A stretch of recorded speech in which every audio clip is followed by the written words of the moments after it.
Greetings all, Jennifer and Hugo here. Olive Little's #1 taste tester he is.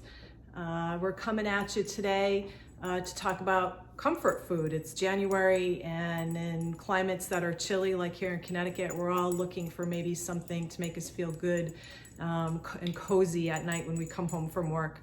So over the next month or so, we're gonna do some posting of some different comfort foods that maybe you've not heard of before or tried that are Middle East based. My husband Matthew is half Lebanese.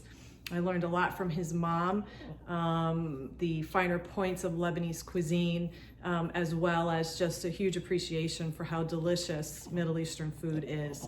So if you've not had it, other than maybe some hummus and tabbouleh in your life and the occasional grape leaf, this might be a revelation for you, something a little different from baked macaroni and cheese, that typical type of comfort food. So the first thing we're gonna do is what is called the Lebanese peas and rice dish, which actually has ground beef in it. Super easy to make, can be done in max a half an hour.